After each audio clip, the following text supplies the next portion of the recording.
بسم اللہ الرحمن الرحیم۔ میں سونے سے پہلے یہ کلمہ پڑھ کر سو گیا۔ صبح اٹھ کر دیکھا تو تجوری میں 25 کروڑ روپے رکھے تھے۔ ایک دن کا یہ عمل جس نے نہیں کیا وہ بد نصیب ہو گیا۔ مجھے کسی نے بتایا کہ یہ عمل ایک بار کر لو اور پھر اس کا نظارہ خود دیکھنا، زندگی ایک دم تبدیل ہو جائے گی۔ اور ایسا ہی ہوا۔ مجھے جس شخص نے اس عمل کے بارے میں بتایا تھا، میں اس شخص کو ڈھونڈتا ہوا اس کے پاس پہنچ گیا۔ کیونکہ وہ میرا جاننے والا تھا، میں نے اس کو اپنی پوری داستان سنائی اور کہا کہ آپ نے مجھے ایک وقت ایک وظیفہ بتایا تھا جو میری بد نصیبی کی وجہ سے کافی عرصہ تک میں نہ کر سکا۔ میرے بھائیوں، ایسا ہی ہوتا ہے کہ آپ کے پاس جو چیز موجود ہوتی ہے آپ کو اس کی اہمیت کا اندازہ نہیں ہوتا۔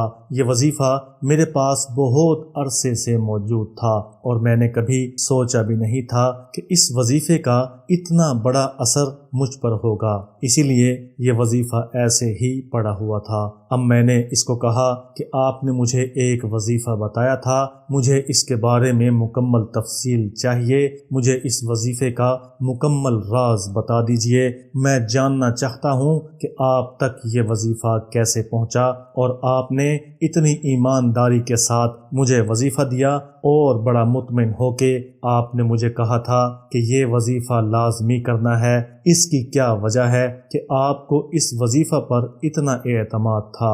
میری بات سن کر وہ کافی دیر خاموش رہا، ایسا لگ رہا تھا کہ جیسے سوچ رہا ہو کہ میں اپنی بات کہاں سے شروع کروں۔ پھر اس نے بولنا شروع کیا اور بولتا ہی چلا گیا۔ اس نے کہا، یہ حضور اکرم صلی اللہ علیہ وسلم کی زبان سے مبارک سے جاری ہوا وظیفہ ہے۔ آپ صلی اللہ علیہ وسلم نے ارشاد فرمایا کہ جو شخص بھی اس کلمہ کو پڑھے گا اس کو احد پہاڑ کے برابر اجر ملے گا۔ کتنا بڑا احد پہاڑ ہے اور پھر اس کے اندر پتھر ہی پتھر ہیں، پتھر ویسے بھی بھاری ہوتے ہیں۔ یہ میرے اللہ کی شان ہے کہ اس نے ایک کلمہ پر اتنا بڑا اجر جاری کر دیا۔ سبحان اللہ، الحمدللہ، اللہ اکبر۔ ان کلمات کے بارے میں تو آپ کو معلومات ہیں کہ ان کلمات کو تسبیح فاطمہ کے نام سے جانا جاتا ہے، اور یہ تینوں وہ کلمات ہیں جو سیدہ فاطمہ رضی اللہ تعالی عنہا کو حضور اکرم صلی اللہ علیہ وسلم نے عطا فرمائے۔ حضرت ابن عباس رضی اللہ تعالی عنہ فرماتے ہیں کہ اللہ تعالی نے عرش بنایا اور فرشتوں کو اسے اٹھانے کا حکم دیا، تو فرشتوں کو عرش بہت زیادہ وزنی محسوس ہوا۔ اس وقت اللہ تعالی نے فرشتوں کو سبحان اللہ پڑھنے کو کہا، چنانچہ اس کو پڑھتے ہی عرش اٹھانا ان کے لیے بہت آسان ہو گیا۔ فرشتے مسلسل اس کلمہ کو پڑھتے رہے یہاں تک کہ حضرت آدم علیہ السلام وجود میں آئے اور ان کو چھینک آئی تو الحمدللہ پڑھنے کا حکم دیا۔ فرشتوں نے یہ کلمہ سنا تو سبحان اللہ کے ساتھ الحمدللہ بھی پڑھنے لگے۔ حضرت نوح علیہ السلام کا زمانہ آیا تو بت پرستی کے خلاف اللہ نے حکم دیا کہ قوم کو لا الہ الا اللہ کی تلقین کرو۔ فرشتوں نے اس کو بھی ملا کر پڑھنا شروع کر دیا، حتیٰ کہ حضرت ابراہیم علیہ السلام کا زمانہ آیا۔ حضرت ابراہیم علیہ السلام کو حضرت اسماعیل علیہ السلام کی قربانی کا حکم ملا۔ تکمیل کرنے کے لگے تو جنت سے جبرائیل علیہ السلام دمبا لے کر آئے کہ اسماعیل علیہ السلام کی جگہ اس کو بھی قربان کر دو۔ حضرت ابراہیم علیہ السلام کی زبان سے خوشی سے نکلا اللہ اکبر۔ فرشتوں نے اس کو بھی ملا لیا اور پڑھنے لگے یہاں تک کہ حضور اکرم صلی اللہ علیہ وسلم کا زمانہ آ گیا۔ حضرت جبرائیل علیہ السلام نے یہ واقعہ حضور اکرم صلی اللہ علیہ وسلم کو سنایا تو حضور اکرم صلی اللہ علیہ وسلم نے اظہار تعجب کے لیے فرمایا، لا حول ولا قوت الا باللہ العلی العظیم۔ فرشتوں نے یہ بھی ساتھ ملا لیا اور یوں تیسرا کلمہ مکمل ہوا۔ صاحب جمع الفوائد لکھتے ہیں کہ حضور اکرم صلی اللہ علیہ وسلم نے ارشاد فرمایا کہ کیا تم میں سے کوئی ایسا شخص ہے جو احد پہاڑ کے برابر عمل کر لیا کرے۔ صحابہ کرام نے عرض کی کہ وہ کیسے؟ اے اللہ کے نبی صلی اللہ علیہ وسلم، حضور اکرم صلی اللہ علیہ وسلم نے فرمایا کہ ہر شخص کر سکتا ہے، کیونکہ سبحان اللہ پڑھنے کا ثواب احد سے زیادہ ہے، لا الہ الا اللہ کا ثواب احد سے زیادہ ہے، الحمدللہ کا ثواب احد سے زیادہ ہے، اللہ اکبر کا ثواب احد سے زیادہ ہے۔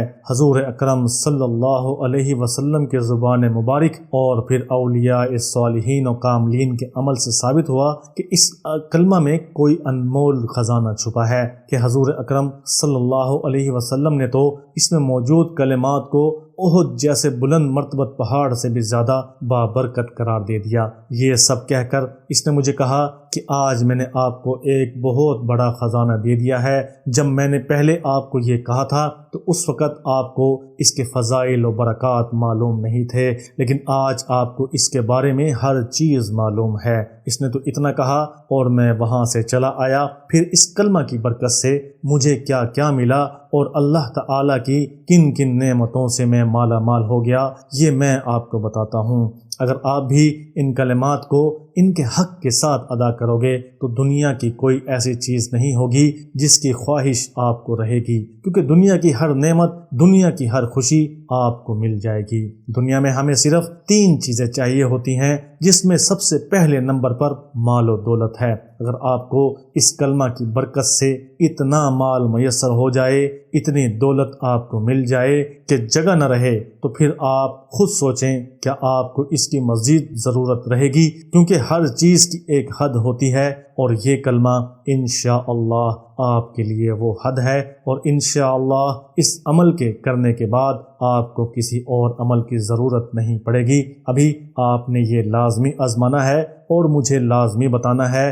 آپ نے سونے سے پہلے اول و آخر درود شریف پڑھنا ہے، اور اس کے بعد تیسرا کلمہ 7 مرتبہ پڑھنا ہے۔ انشاءاللہ صرف ایک دن کے عمل سے آپ کی زندگی تبدیل ہو جائے گی۔ بہتر تو یہ ہے کہ آپ اس عمل کو 7 دن تک کریں، انشاءاللہ مجھے دعائیں دیں گے اور مجھے ڈھونڈتے پھریں گے۔ اللہ تعالیٰ آپ کو اور ہمیں عمل کرنے کی توفیق عطا فرمائے۔ اس کلمہ کو اپنے دوستوں اور عزیز و اقارب کے ساتھ لازمی شیئر کریں، میرے چینل کو سبسکرائب کر دیں۔ اپنا بہت سا خیال رکھیے گا، دعاؤں میں یاد رکھیے گا۔ اللہ تعالیٰ کا کوئی بھی ایک نام جو آپ کو سب سے زیادہ پسند ہے وہ برکت کے لیے کمنٹ میں لازمی لکھیں۔ اللہ حافظ۔